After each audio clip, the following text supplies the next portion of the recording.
The morning sun rose quietly over Bethany, painting the hills of Judea with soft golden light. The cool night air gave way to the heat of a new day as Jesus and his disciples set out on foot toward Jerusalem. The road was dusty, winding between rocky fields and wild fig trees.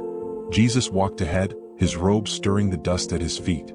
Though the journey had only just begun, his body betrayed signs of weariness.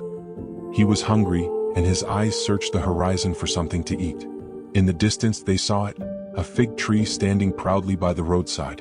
Its broad green leaves danced in the morning breeze, lush and full, a promise of fruitfulness. It stood out from the dry landscape like a beacon of hope. Jesus walked toward it, his disciples trailing behind, curiosity lighting their faces.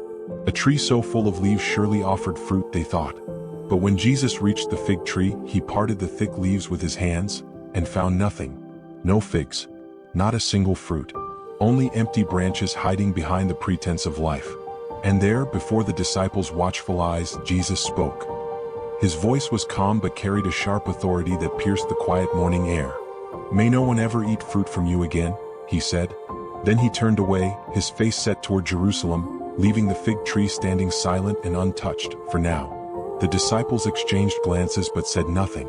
They continued their journey in thoughtful silence, the weight of his words hanging in the air. The day unfolded with intensity.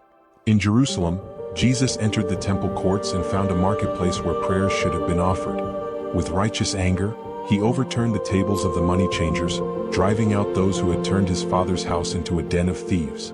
As evening approached, they left the city once more, returning to Bethany along the same road. The next morning, as they walked the familiar path, the fig tree came into view again. But something was different. It had withered, completely, from the roots up. Its lush leaves were now brown and shriveled, its branches dry and brittle, its promise of life gone. Peter was the first to speak, his voice filled with amazement. "Rabbi, look, the fig tree you cursed has withered." The others gathered around, staring at the lifeless tree. Questions burned on their tongues. How could a living tree wither so quickly? What did it mean? Jesus turned to them, his gaze deep and steady, and he spoke words that would echo through their hearts forever. "Have faith in God," he said. "Truly I tell you, if anyone says to this mountain, 'Be lifted up and thrown into the sea,' and does not doubt in their heart but believes that what they say will happen, it will be done for them. Therefore I tell you, whatever you ask for in prayer, believe that you have received it, and it will be yours." The disciples listened in awe. It wasn't about the tree. It was about faith. True faith.